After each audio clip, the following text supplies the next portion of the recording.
이종액 이원자 분자 몰리큘러 오비탈 중에 또 이제 진짜 유명하고 시험 문제에도 많이 나오는 게 바로 여기에 있는 CO 일산화탄소 이키마쇼. 요거 이거 한번 보도록 하겠습니다. 자, 그럼 일산화탄소 이거 어떻게 될 것이냐. 자, 그럼 이제 각 분자를 구성하는 각 원자들의 그 최외각 원자 상태 전자 배치를 보면 탄소는 최외각 전자가 4개가 있잖아요. 그래서 ES2, EP2 이렇게 전자 배치가 된다라고 생각하면 되는 거고, 산소는 최외각 전자가 이제 4개가 있으니 6개가 있으니까 여기 2개, 나머지 4개를 예를 들면은 하나, 둘, 셋, 넷 뭐 이런 식으로 배치를 해주면 된다 이런 말이죠. 됐죠? 그래서 이때 이 녀석을 어떻게 이런 식으로 루이스 구조로 그리면 바로 그 유명한 이런 기하 구조가 나타난다는 얘기지. 됐죠? 그래서 이때 이렇게 하면 탄소하고 산소는 옥텟을 잘 만족하나요? 이렇게 그리면 이때 이 탄소하고 산소는 옥텟을 잘 만족하여 그림이 그려지는 거죠. 됐죠? 이럴 때 자, 첫 번째 1 첫 번째 1 이 녀석의 산화수 분포. 자, 이제 산화수 분포를 보시면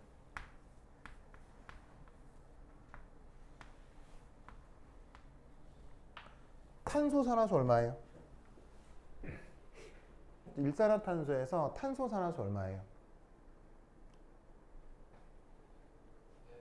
요 탄소 산화수 얼마예요? 산화수.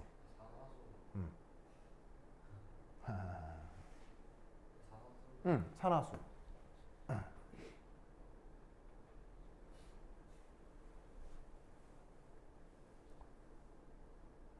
이게 산화수. 그렇죠. 산화수는 뭐를 기준으로 따지는 거죠? 전기음성도. 전기음성도 큰 게 결합전자 전체를 다 가져간다 라고 카운팅하는 그 전하 개념을 산화수라고 하죠. 자, 둘 중에 누가 전기음성도가 커요? 얘가 크죠? 그럼 결합전자를 누가 다 가져간다? 산소가 가져간다라고 하면 이탄소 산화수는 얼마예요? 2 플러스가 되겠죠? 2 플러스가. 됐습니까? 그러면 이때 요 산소에 보시다시피 산화수는 얼마가 됩니까? 2 마이너스가 되는 거죠. 뭔 뜻인지 아시겠죠? 그래서 이때 저 일산화탄소는 산화수 분포만 보면 탄소가 2 플러스, 산소가 2 마이너스가 된다고요. 그러면 이거는 뭘 의미하는 거냐면 탄소보다 산소가 무엇이 더 크죠? 전기 음성도가 더 큰 거야. 맞아요? 전기 음성도가 더 크다고. 맞아요? 탄소보다 산소 전기 음성도 큰 거 맞아요? 맞잖아. 그러면 어떤 일이 벌어지냐면 결국 전자, 잘 봐야 돼 단어를, 전자 밀도가 산소 쪽이 더 크다라는 걸 얘기하는 거예요. 산소 쪽이 더 크다라는 걸 얘기하는 거예요.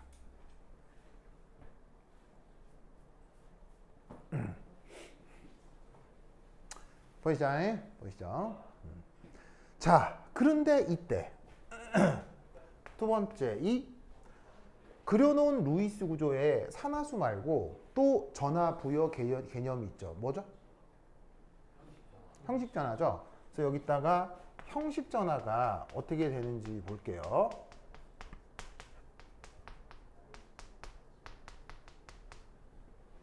그래서 탄소하고 산소를 이렇게 삼중결합으로 이렇게 그리고 형식 전하를 따지면 탄소 형전화 얼마예요, 혜성아? 요거 형식자는 얼마예요? 이때 1-가 되죠. 산소 형식자는 얼마예요? 1+가 되죠.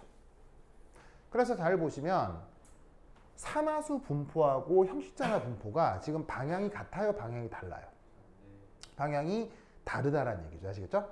이런 경우가 흔치 않습니다. 알겠어요? 이런 경우가 좀 특별한 경우인데 그런 특별한 예시 중에 하나가 지금 여기에 있는 일산화탄소란 얘기예요.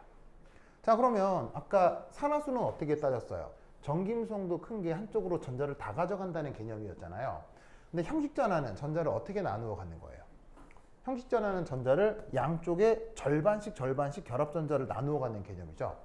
그래서 이때 우리는 어떤 생각을 해볼 수가 있냐면 첫 번째 1 탄소는 4개의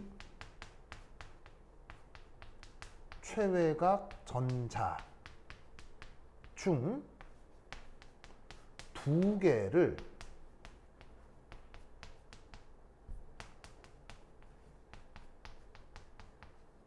공유 결합에 제공하고 있고요. 그 다음 산소는 6개 중 4개를 공유 결합에 제공하고 있는 상황이라고 생각해 볼 수 있어요.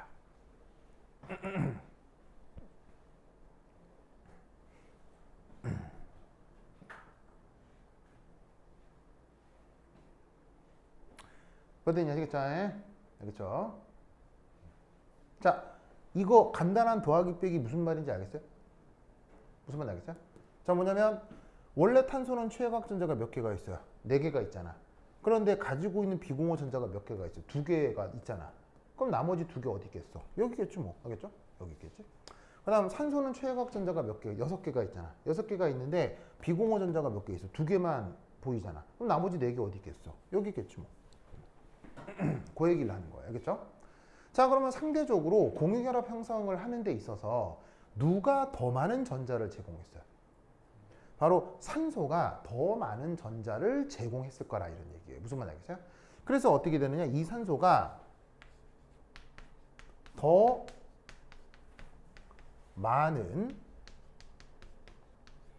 전자를 제공하고 있는 거죠. 무슨 말인지 알겠죠? 더 많은 전자를 제공하고 있습니다. 그러면 전자가 더 많이 제공되어 버렸기 때문에 여기 있는 이 산소가 플러스 전하가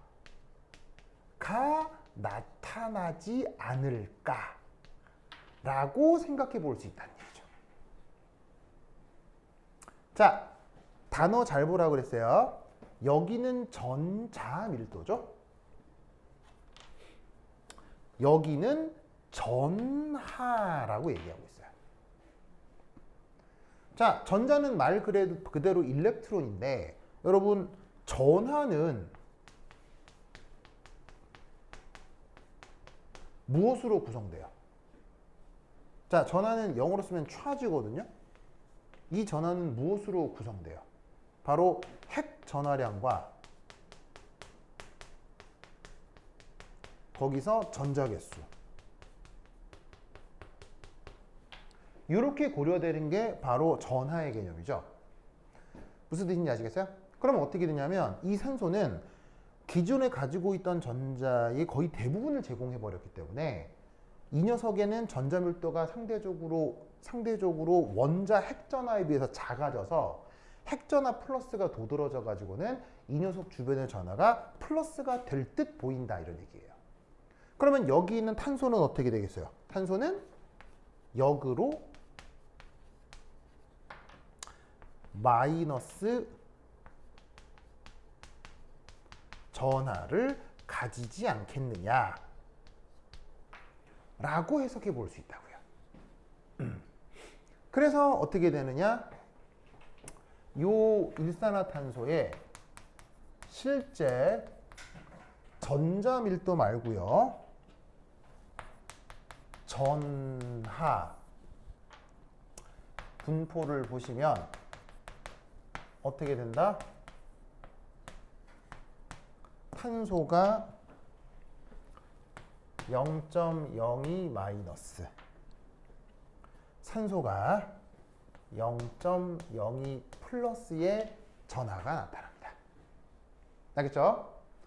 하지만 전자 밀도는 누가 더 높다고요? 산소가 더 여전히 많습니다. 아시겠죠? 왜? 산소가 뭐가 더 크니까? 전기음성도가 더 크니까. 근데 전자가 산소가 많이 가지고 있어도 얘는 6 플러스 원자핵을 갖고, 아니 산소가 뭐야? 산소가 원자 번호 몇 번이야? 8번이죠. 얘는 8 플러스 원자핵을 가지고 있는 거고 얘는 6 플러스 원자핵을 가지고 있는 거잖아요. 그러니까 어떻게 되냐면 전자가 많이 가지고 있어도 원자 번호가 더 크기 때문에 전체 전하는 플러스 쪽으로 기울게 돼버린다는 얘기인 거예요. 무슨 뜻인지 아시겠죠? 그래서 루이스 구조상에서 산화수와 형식전하의 의미가 산화수는 이 주변 전자가 얼마나 많냐 적냐를 보여주는 거고 형식전하는 그래서 전자 더하기 원자 핵저량을 다 더한 전하 분포를 감안해서 보여주는 게 형식전하가 되는 거예요. 무슨 뜻인지 아시겠죠? 알겠죠? 좋아. 그러면 이때 예를 들어서 뭐 이런 거죠. 뭐 예를 들어서 그렇지.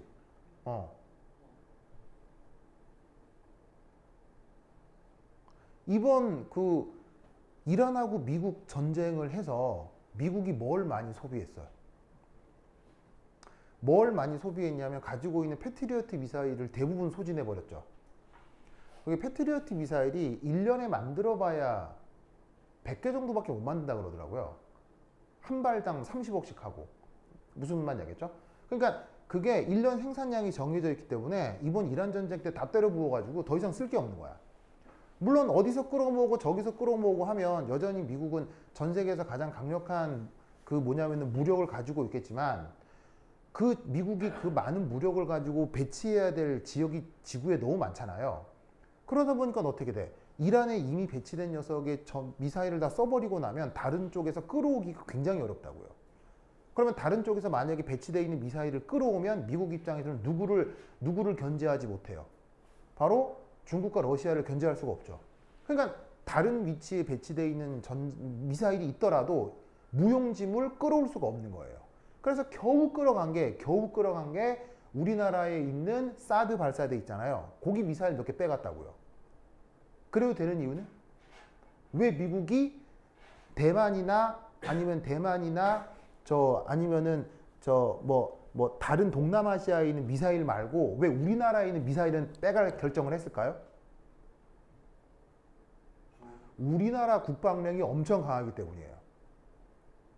우리나라 국방력이 엄청 강력하기 때문에 거기서 미군 미사일 몇 개 한 30개 빼간다고 해서 별로 티가 안 나니까 우리나라에서는 자연스럽게 빼간 거예요. 근데 다른 대만이나 다른 나라들은 우리나라 같은 국방력을 갖고 있지 못하기 때문에 미국의 미사일을 빼갈 수가 없는 거죠. 그래서 전체 미사일을 미국이 아무리 많이 가지고 있어도 여러 군데 배치가 되어 있으니까 함부로 쓰지를 못한다고. 그럼 이 말이 무슨 말이냐? 산소가 전자밀도가 높다 한들 얘 원자 번호가 8번이어서 핵전하가 강력하잖아. 그러면 핵전하가 강력하니까 강력한 핵전하에 묶여있는 전자는 반응성이 있겠어? 반응성이 별로 없겠어? 반응성이 없게 된다 이런 얘기예요. 그래서 어떻게 된다? 오히려 전자 밀도는 낮지만 핵전하량이 작은 탄소의 요 비공호 전자 있죠. 이것이 반응성이 더 크게 나타나는 거예요. 무슨 뜻인지 아시겠죠? 그래서 어떤 구조적인 상황에서 어떤 전자의 반응성, 어떤 원자의 반응성을 볼 때는 이런 식의 산화수 분포보다는 형식전화 분포로부터 전자가 반응을 할 거다, 못 할 거다를 판단하는 게 더 유리하다 이런 얘기예요.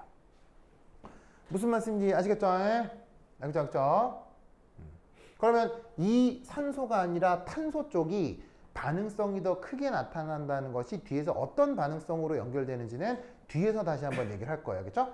그러면 이때 이 일산화탄소에 무슨 분석을 해볼 것이냐? 1, 2, 3 MO를 보도록 하겠습니다. MO MO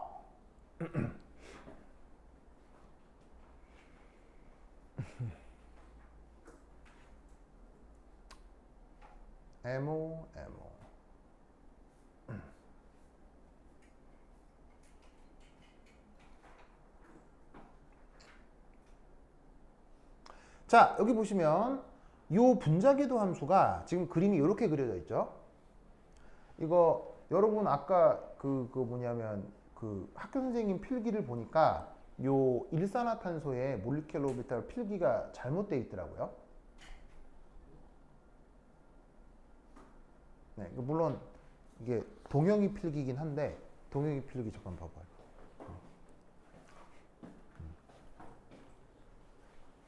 학교 선생님 필기.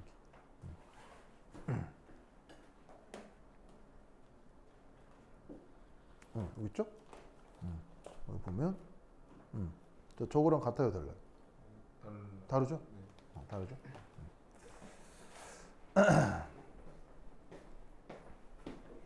학교 선생님 필기는 이제 어떻게 돼 있을 거냐면, 자, 요거 누구의 원자 오비탈이에요? 탄소의 ES2p 오비탈이죠. 요거는 산소의 ES2p 오비탈이죠. 학교 선생님 필기는 요 산소의 EP 오비탈이 어디쯤 배치되어 있냐면 요거와 요거 사이 요쯤 배치가 되어 있어요. 학교 선생님 필기는. 얘가 이 시그마 Z보다 안정하게 그려져 있지 않고 학교 선생님 필기는 EP 오비탈이 시그마 Z보다는 불안정하게, 하지만 탄소보다는 안정하게 그려져 있을 거예요. 동영이 필기에 그렇게 돼 있거든요. 동영이 필기 우리 믿을 수 있나요? 아니요. 아, 못 믿어요? 자, 그럼 이제 동영이 필기엔 그렇게 돼 있었는데 쌤이 여기라고 말했어요. 어디라고요? 이거 여기 맞아요? 이거보다 낫고 이거보다. 오! 그러면 학교 선생님이 틀린 게 아니라 동영이가 틀렸네요. 반이 달라가지고 좀 다르죠. 네? 아 그런가? 그게 무슨 상관이에요? 형이 잘못했어요. 이번에선 이렇게 얘기하고 저번 저렇게 얘기하실 리가 없잖아요. 이석택. 별로 안 중요하다고. 아니 저희 반 질문해가지고 쌤이. 아, 질문해가지고요? 질문해가지고요? 알겠습니다. 그래서 어떻게 돼 있느냐? 한비 필기엔 이렇게 돼 있어요. 한비 필기에는. 그래서 한비 필기에는 학교 선생님이 옳게 말한 것으로 돼 있고, 동영이 필기에는 학교 선생님 필기가 요 EP 오비탈이 여기 있어서 동영이 필기에는 학교 선생님 쉐터버그로 이렇게 뭐냐면은 필기가 돼 있어요. 학교 선생님 거짓말쟁이 이런 식으로 동영이에게는 필기가 돼 있는 거죠. 동영이 어떻게 생각해요? 학교 선생님 얼굴에 똥칠하는 그런 필기 어떻게 생각해요? 그렇죠. 내일 이번에 연휴 끝나면 학교가 선생님한테 큰절 한번 드려요. 알겠어요? 네. 선생님 죄송합니다 하면서 저 선생님 얼굴에 똥칠을 했습니다. 무슨 말인지 알겠어요? 이제 동영 믿을 수 없어. 그래. 재성이 또 필기했어요? 필기 안 가져왔어요. 그렇지. 혜성이는 필기 안 했죠? 다 했나는데. 네. 안 들고 왔다고요?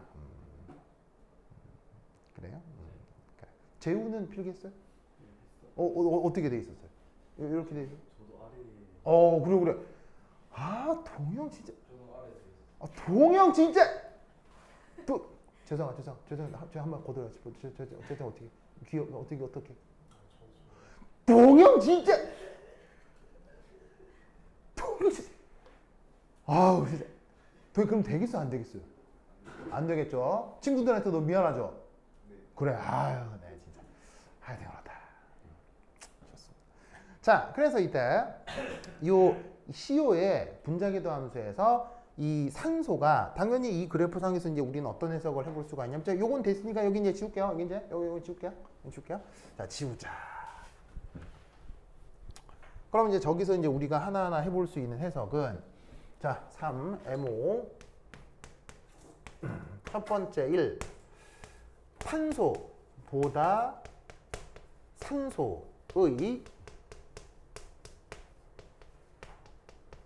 전기 음성도가 그냥 큰 게 아니라 매우 크죠. 매우 크죠. 매우 크죠. 그래서 어떻게 되느냐? 산소의 AO가 아주 훨씬 안정하게 배치가 되고 있다.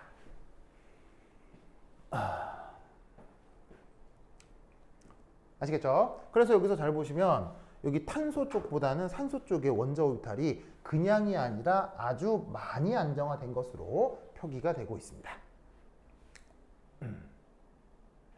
됐죠? 그리고 두 번째. 자, 이 경우도 어떤 생각을 해볼 수 있냐면 SP 믹싱이 이 경우 크다라고 생각해야 되겠어요? 작다라고 생각해야 되겠어요? 이 경우도 큰 편이다 라고 생각을 해야 되겠죠. 왜? 시그마가 안정하게 그려져 있습니까? 파이가 안정하게 그려져 있습니까? 되려 파이가 더 안정하게 그려져 있으니까요. 무슨 말인지 알겠죠? 그런데 아까도 말씀드렸다시피 이런 식의 이종의 원자에서는 SP 믹싱의 정도를 정성적으로 예상하기 쉽다 어렵다? 어렵기 때문에 사실 이 그림도 어떻게 해주는 게 원칙적이다? 이 그림도 이렇게 보여주고 제시하는 것이 원칙적인 거예요. 무슨 말인지 알겠죠? 그래서 얘보다 이거 더 안정하기 때문에 SP 믹싱이 큰 편인 건 맞는데 그걸 예상하기는 어려우므로 이 그림을 주는 게 맞습니다. 아시겠죠? 그런데 이때 이 일산화탄소에서만 나타나는 묘한 특징 바로 어떻게 되느냐? 산소의 EP보다 시그마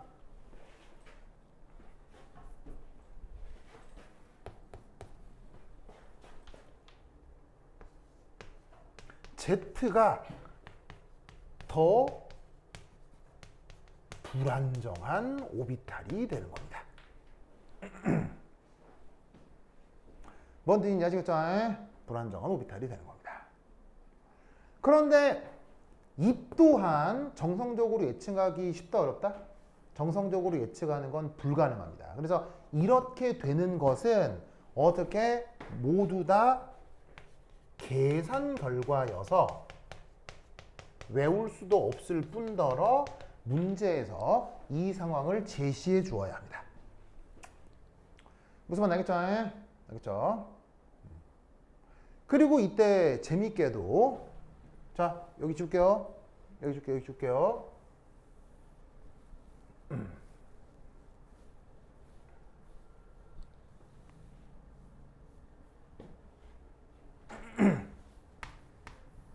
시그마 EP는 바로 탄소의 EPZ와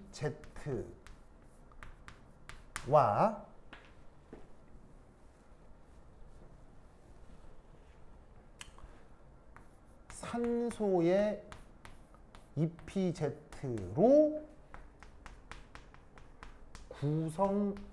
구성되지만 놀랍게도 이 녀석은 탄소 EPZ와 성격이 비슷합니다.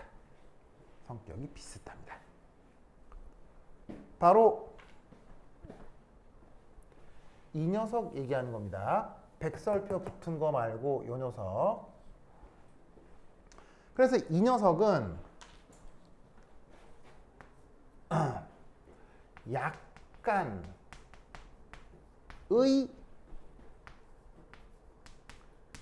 엔타이 본딩 성격이 섞인 넌 본딩 MO에 가깝습니다. 그래서 이 녀석은 본딩이다, 엔타이 본딩이다를 별로 언급하지 않아요. 자, 본딩 오비탈은 원래 원자 오비탈보다 안정해지는 게 본딩이죠. 엔타이 본딩은 원래 원자 오비탈보다 불안정해지는 게 엔타이 본딩이잖아요. 넌 본딩은 뭐냐면 원래 원자 오비탈이랑 같은 게 넌 본딩이에요. 그럼 이 경우 얘는 어떻게 만들어진 거예요? 탄소의 EPZ하고 산소의 EPZ로 만들어진 거잖아요. 그럼 이 에너지하고 이 에너지의 평균에 위치해 있으면 얘는 넌 본딩이 되는 거예요. 무슨 말인지 알겠죠?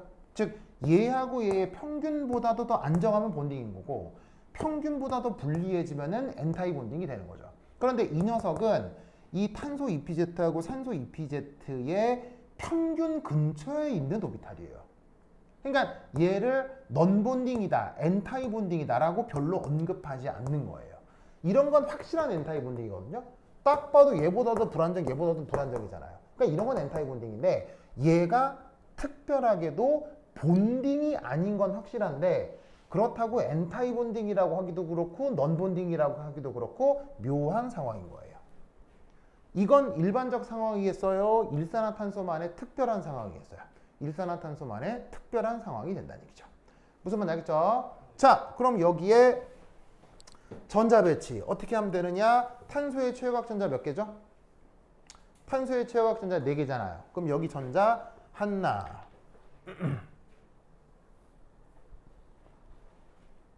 둘, 셋, 넷. 산소 최고각 전자 몇 개예요? 하나, 둘, 셋, 넷, 다섯, 여섯. 자, 그럼 여기에 전자 총 몇 개 채우시면 되겠어요? 총 하나, 둘, 셋, 넷 해서 총 10개의 전자를 채워주시면 되겠죠. 주르륵 채워 올리면 하나, 둘, 셋, 넷, 다섯, 여섯, 일곱, 여덟, 아홉, 열. 됐죠? 됐죠? 이렇게 전자 배치를 해낼 수 있습니다. 무슨 말 알겠죠? 알겠죠? 오, 그러면 이때 이 오비탈에서 어디가 호모고 어디가 루모입니까? 어디가 호모고 어디가 루모입니까?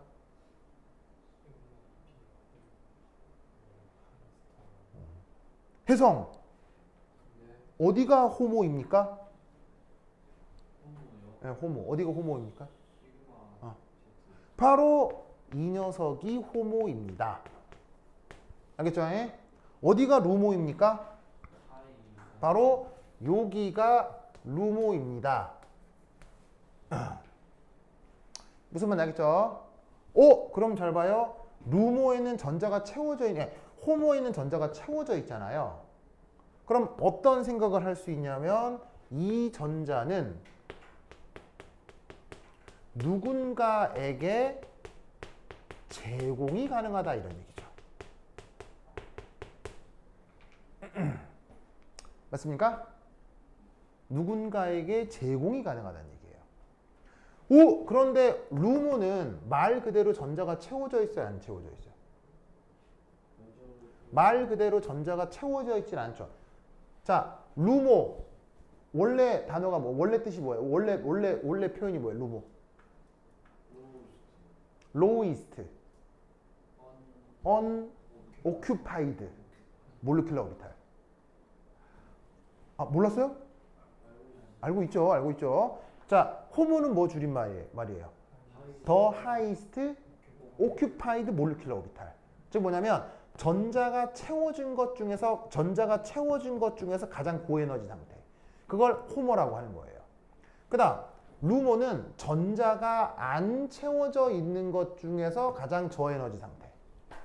무슨 말인지 알겠죠? 그러면 어떻게 되느냐? 전자가 채워져 있는 것 중에서 가장 고에너지 상태가 이게 원자 오비탈로 얘기하자면 일종의 최외각 전자가 되는 거죠.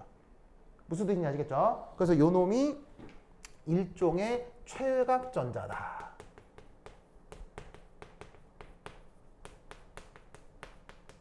그러니까 이 최외각 전자를 누구한테? 다른 놈들한테 제공할 수가 있을 거라는 얘기인 거예요. 무슨 말인지 알겠죠? 그런데 여기 있는 루모는 말 그대로 전자가 어떻게 되겠어요? 전자가 비워져 있잖아. 그지? 그러면 이쪽에서는 어떻게 되겠어요? 이쪽에서는 누군가로부터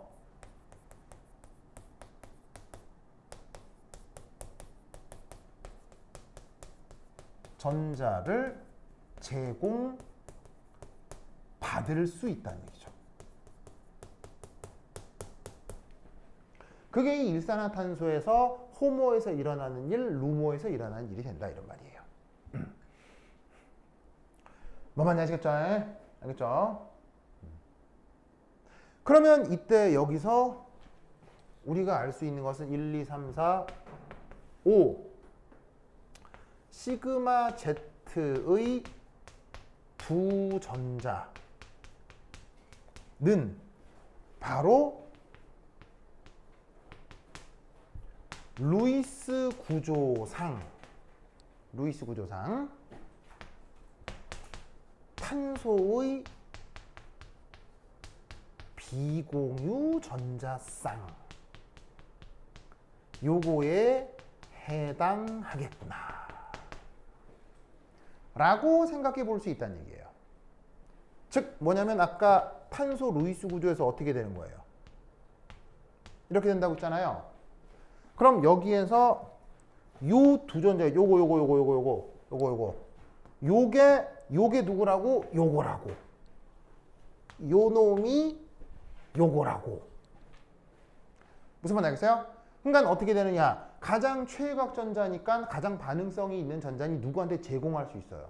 그런데 아까 형식 전화가 어디가 마이너스고 어디가 플러스라고 했죠? 형식 전화가 이게 마이너스고 이게 플러스라고 했죠. 그리고 부분 전화가 탄소가 어떻게 된다고 했어요? 탄소가 0.02 마이너스고 산소가 0.02 플러스가 된다고 했죠. 그래서 실제 부분 전화가 마이너스인 탄소 쪽의 전자가 남한테 제공될 수 있다고 했잖아요. 그게 분자궤도 함수에서는 얘를 얘기하는 거예요. 무슨 말인지 알겠죠? 그러니까 잘 봐. 두 전자 중 탄소 쪽에 있는 전자가 제공된다라고 했어요. 산소 쪽에 있는 전자가 제공된다고 했어요. 탄소 쪽에 있는 전자가 제공된다고 했잖아요. 그리고 어떤 오비탈에서 내부 전자가 외부에 반응할 수 있어요. 최외곽 전자가 외부랑 반응할 수 있어요. 최외곽 전자가 외부랑 반응할 수 있는 거잖아요. 그럼 이 최외곽 전자는 산소를 닮았다라고 얘기를 해야 돼요? 탄소를 닮았다라고 얘기를 해야 돼요? 탄소를 닮았다라고 얘기를 해야 루이스 구조나 형식 전화적 설명하고도 일치가 될 거 아니에요.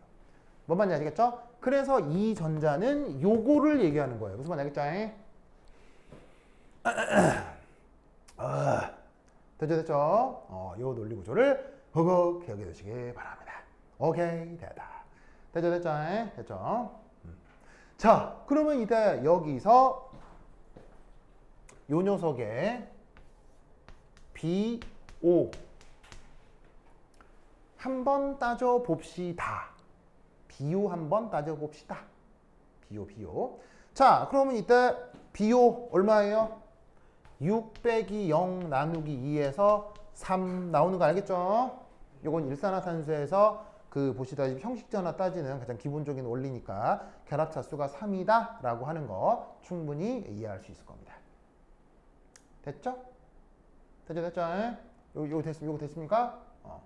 자, 아직 안 끝났어. 그래서 이 일산화탄소에 보시다시피 분자궤도 함수적인 설명했고요. 그 다음 얘 상자기성, 반자기성 뭡니까? 반자기성인 거 알겠죠? 왜? 뭐가 없어요? 홀전자 없죠? 이때 일산화탄소에서 또 하나 굉장히 중요한 거 여기 준다. 줄게요. 시우사.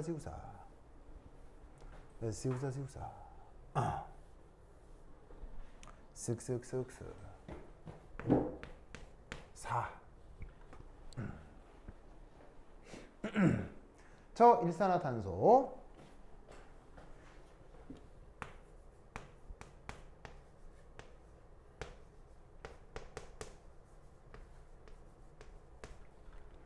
이 일산화탄소는 리간드로 작동합니다. 리간드. 자, 리간드가 뭐죠? 리간드가 뭐예요?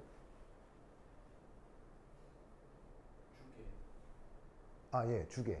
리간드가 뭐예요? 그 필기에도 있더만.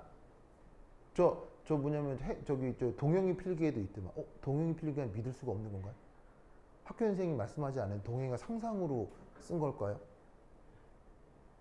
그거는 그 상상해서 쓴 거예요? 확실히 보고 쓴 거 맞아요? 그냥 따랐어.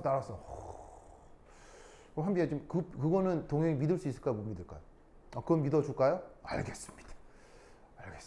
자, 그러면 이따 리간드라는 말이 있는데, 자, 리간드 이건 딱히 번역이 없습니다. 그냥 우리말로 쓸 때도 번역 리간드 이렇게 씁니다. 자, 이 녀석은 뭐냐?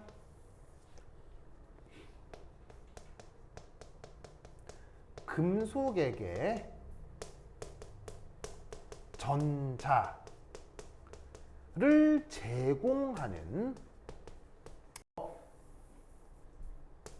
전자쌍이라고 쓰기도 하고요. 때론 전자라고 해도 상관은 없어요. 근데 전자쌍이 좀 많은데 항상 쌍으로 주는 건 아닐 수도 있기 때문에 뭐 이렇게 씁니다. 금속에게 전자쌍을 제공하는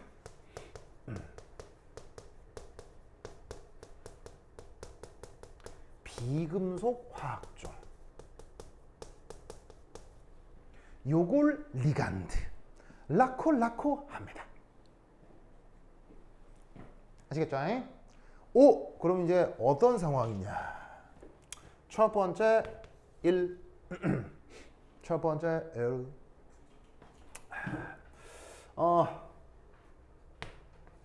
산소 is ligating. 자, 여기 이제 좀 묘한 단어가 있는데 리게이트라는 단어가 있거든요. 이건 일상생활에서 쓰는 건 아니고 화학에서만 쓰는 동사인데 리간드로 작용하다 뭐 이런 뜻이에요. 그래서 만약에 산소가 이 루이스 구조상에서도 비공호 전자가 있잖아요. 그럼 산소의 비공호 전자가 금속한테 뭐냐면 리간드로 작동한다라고 치면 자, 예를 들어서 M. 자, M이라고 쓴 건 어떤 메탈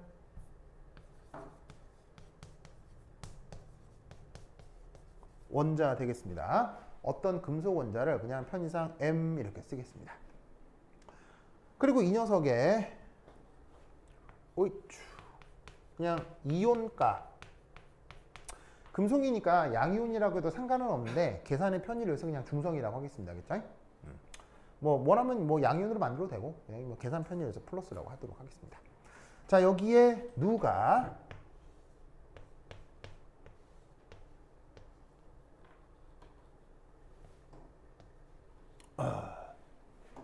산소가 가지고 있는 비공호 전자를 금속한테 제공을 했다고 치겠습니다. 그럼 이때 여기에서 어떻게 될 거냐? 이 두 개의 전자가 금속한테 제공이 되면 이제 이쪽은 지워도 되겠죠? 이쪽은 지워도 되겠죠?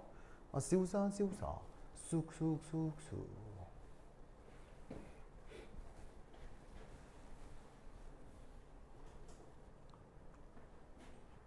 그러면 어떻게 되느냐? 요 금속하고 요 산소 사이에 새로운 공유결합이 만들어지겠죠.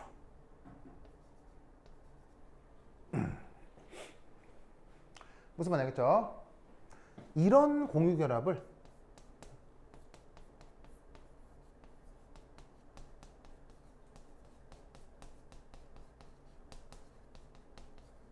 그냥 공유결합이라고 해도 되거든요.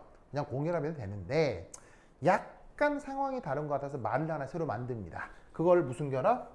배위결합이라고 합니다.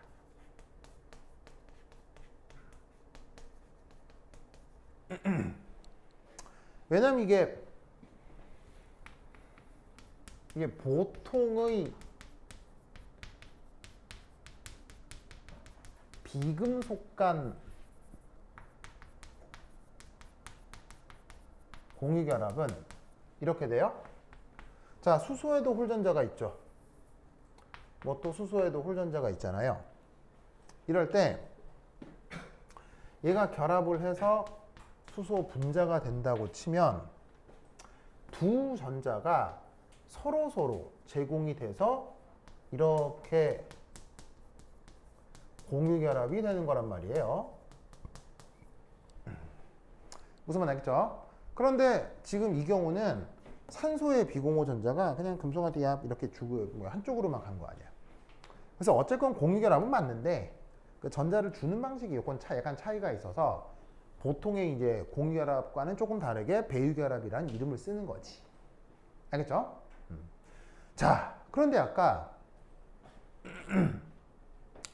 산소 형식전화 얼마였죠? 형식전화? 형식전화가 1 플러스였죠. 형식전화요.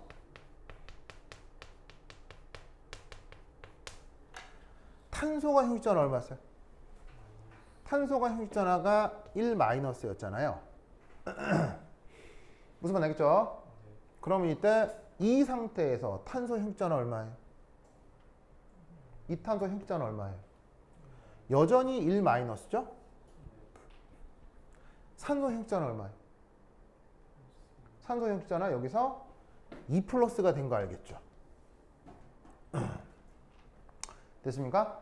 그리고 이 금속 형식전화 어떻게 됩니까? 금속 형식전화는 추가적으로 전자를 하나 더 받은 게 되니까 자, 형식전화 따질 때는 두 전자를 딱 절반으로 나눠서 하나는 왼쪽 거 하나는 오른쪽 거 이렇게 계산을 하면 된단 말이에요. 그럼 이때 두 전자 중 하나를 금속이 난데없이 받게 된 거니까 이때 금속의 형식전화는 1 마이너스가 되는 거죠. 무슨 말 알겠죠? 그러면 이때 어떤 일이 벌어지느냐? 산소의 형식전화가 2 플러스가 됐다는 얘기는 그만큼 전자 밀도가 어떻게 된다는 얘기겠습니까? 급격하게 감소해버렸다는 뜻이 될 거예요. 무슨 말 알겠어요? 그러면 이건 좋은 거겠어요? 나쁜 거겠어요? 불가능입니다.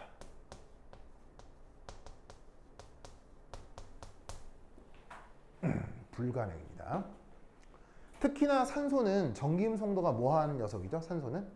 전기음성도가 큰 애죠. 전기음성도가 큰 애가 형식전화가 2 플러스가 된다. 불가능합니다. 무슨 말인지 알겠어요? 예를 들어서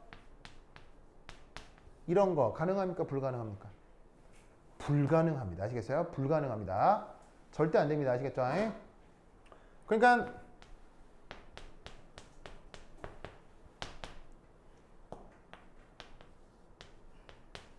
가능합니까? 불가능합니까? 가능합니까? 불가능합니까? 불가능합니다. 아시겠죠? 그래서 전기음성도가 큰 산소하고 플러린이 1 플러스가 넘어서는 형식전화가 나타난다. 불가능합니다. 존재할 수 없습니다. 알겠죠? 존재하지 않습니다. 실제로 그런 거 뭐 머릿속에서 그려볼 수는 있는데 실제 존재하지 않는다는 얘기예요. 아시겠죠? 그래서 어떻게 되느냐? 이런 구조가 나타나기 때문에 산소가 리간드로 작동한다. 결론은 뭐예요? 실패. 실패. 알겠죠? 안 된다 이런 얘기지. 그러면 이제 누가 리간드로 작동을 해줘야 되겠어요? 바로 두 번째 이 탄소겠죠. 그래서 이제 탄소가 리간드로 작동한다고 치자. 그러면 똑같이 금속이 있고요. 자, 이제 탄소의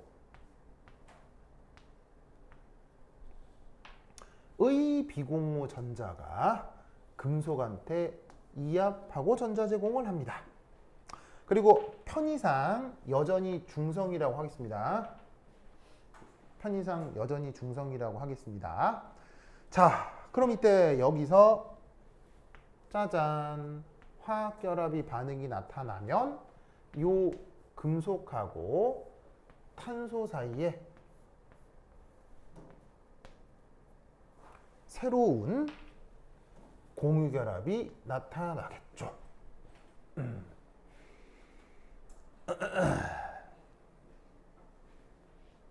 아시겠죠? 자, 이때도 계속 뭘 따져보자? 형식전화를 따져보겠습니다. 산소 형식전화 얼마? 산소 형식전화 얼마? 1 플러스. 산소 형식전화 얼마? 1 플러스. 혜성이 내가 손짓하는데도 안 보는 거죠? 보고 있었어요. 근데 1 마이너스래매요. 선생님 가려가지고. 알겠습니다. 좋습니다. 자, 그 다음 탄소 형식자는 얼마입니까? 1 마이너스. 금속 형식자는 얼마입니까? 1 플러스 1 마이너스. 왜냐하면 두 개 중에 하나는 금속 거잖아요. 무슨 말인지 알겠죠? 맞아요. 그러면 원래 편의상 중성이라고 했으니까 없던 전자 받아들이면 마이너스가 되는 거죠. 됐나요? 그러면 이때 요 탄소 형식자는 얼마입니까? 탄소 형식자나 0이 되겠죠? 왜? 탄소가 결합선 4개 나가면 옥텐 만족하고 형식전화가 0이 되잖아요. 오! 형식전화가 0이 되었다. 무슨 상황입니까? 아주 바람직한 상황이라는 얘기죠. 안정한 루이스 구조상에서 각 원자들의 형식 전환은 보통 뭐가 됩니까? 안정한 루이스 구조에서 각 원자들의 형식 전환은 무엇이 됩니까? 0이 되죠. 그렇죠? 그래서 이 경우 확실히 산소가 아니라 탄소가 리간드로 작동을 하면 훨씬 더 안정한 화학 결합을 할 수 있다는 얘기인 거예요. 무슨 말인지 알겠어요? 그리고 이때 이 제공되는 이 전자, 제공되는 요거 이게 분자기도 함수상 누구라고요? 요거 무슨 말인지 알겠어요? 그러니까 얘가 산소 거라고 해야 되겠어? 탄소 거라고 해야 되겠어? 탄소 거라고 해야 되니까 본딩이라 할 수는 없는 거란 얘기예요. 무슨 말인지 알겠어요? 그렇다고 엔타이 본딩이라고 하기에는 이게 있잖아. 맞아요. 그러니까 얘를 본딩이라 하기도 그렇고 엔타이 본딩이라 하기도 그렇고 그래서 넌 본딩과 유사하다라고 그냥 대충 얘기하고 마는 거야. 그래서 얘는 일반화된 어떤 설명으로 포함할 수 없는 일산화탄소만의 독특한 성격인 거지. 무슨 말인지 알겠죠? 되십니까? 그런데 말입니다. 여기에 있는 이 금속은 보통 무슨 금속이죠? 전이 금속이죠.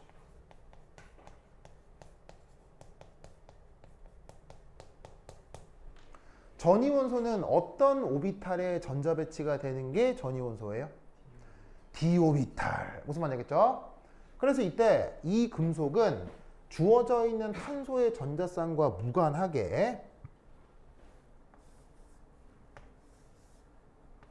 요런 식의 자, 여기 잘 보세요. 탄소가 전자를 제공해서 금속하고 탄소 사이에 결합이 이루어지는 축을 보통 무슨 축으로 정해요? 보통 무슨 축으로 정해요? 지축으로 정하거든. 무슨 뜻인지 아시겠죠? 지축으로 정하거든. 그럼 이때 여기에 있는 이 녀석은 누구라고 생각할 수 있냐면 이런 식으로 그려진 오비탈이니까 d, yz 혹은 zx 오비탈일 수 있다 이런 말이에요. 무슨 말인지 알겠죠? 왜냐면 YZ, ZX 오비탈은 YZ와 ZX 평면에 배치되어 있는 오비탈들을 각각 부르는 거잖아. 그럼 이제 결합축을 지축이라고 하면 이 오비탈은 YZ 아닌 ZX가 되는 거지. 둘 중에 뭐래도 상관없는 거예요. 무슨 말인지 알겠죠? 그러면 이때 여기에 이 화학결합과는 무관하게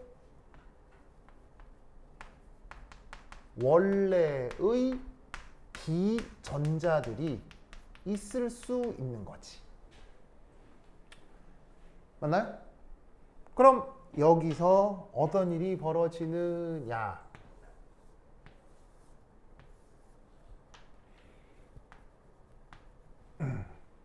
요 금속의 디오비탈 전자 있죠. 저 금속의 디오비탈 전자가 탄소한테 전자 제공을 합니다. 그러면 탄소가 옥텟을 만족해야 해서 탄소와 산소의 어떤 파이결합 전자가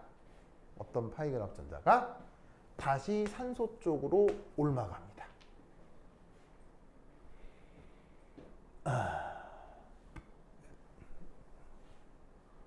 보이시죠? 그러면 이 녀석의 구조가 어떻게 다시 나타나느냐?